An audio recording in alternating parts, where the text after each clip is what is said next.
سامعین کرام السلام علیکم۔ روایت ہے کہ جب مصر فتح ہوا تو مصر والے حضرت عمر بن عاص رضی اللہ تعالی عنہ کے پاس آئے اور کہنے لگے کہ ہماری قدیم عادت ہے کہ اس مہینے میں دریائے نیل کی بھینٹ چڑھاتے ہیں، اور اگر نہ چڑھائیں تو دریا میں پانی نہیں آتا۔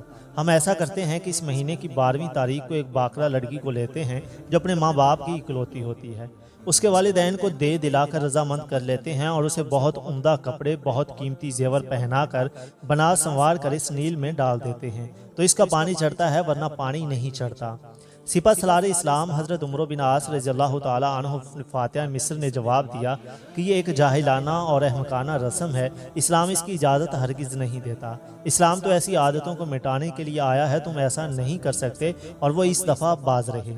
دریا نیل کا پانی نہیں چڑھا، مہینہ پورا نکل گیا، لیکن دریا خشک پڑا ہوا ہے۔ لوگ تنگ آ کر ارادے کرنے لگے کہ مصر کو چھوڑ دیں، یہاں کی بدوباش ترک کر دیں۔ اب فاتح مصر کو خیال گزرتا ہے اور دربار خلافت کو اس سے مطلع فرماتے ہیں۔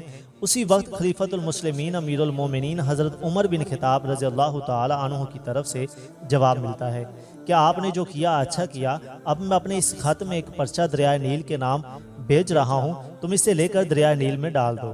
حضرت عمر بن عاص رضی اللہ تعالی عنہ نے اس پرچے کو نکال کر پڑھا تو اس میں تحریر تھا کہ خط ہے اللہ تعالیٰ کے بندے امیر المومنین عمر کی طرف سے اہل مصر کے دریائے نیل کی طرف۔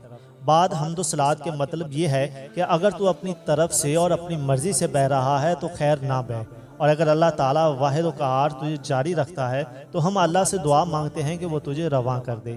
یہ پرچہ لے کر حضرت امیر عسکر رضی اللہ تعالی عنہ نے دریائے نیل میں ڈال دیا۔ ابھی ایک رات بھی گزرنے نہ پائی تھی کہ دریائے نیل میں 16 ہاتھ گہرائی کا پانی چلنے لگا، اور اسی وقت مصر کی خشک سالی ترسالی سے گرانی ارزانی سے بدل گئی۔ خط کے ساتھ ہی خطہ کا خطہ سرسبز ہو گیا اور دریا پوری روانی سے بہتا رہا۔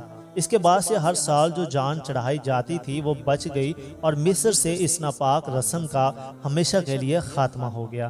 ناظرین، یہ واقعہ لیا گیا ہے تفسیر ابن کثیر جلد نمبر 4 صفحہ نمبر 213 سے۔ سامعین کرام، اس واقعے کو شیئر کرنے کا مقصد یہ تھا کہ آج کل بھی ہمارے معاشرے میں ایسی بے تکی روایات ہیں جن کا کوئی بھی سر اور پیر نہیں ہوتا، لہٰذا ایسی روایات سے گریز کریں اور اپنے اندر شعور پیدا کریں۔ اپنا خیال رکھیے گا، اللہ نگہبان۔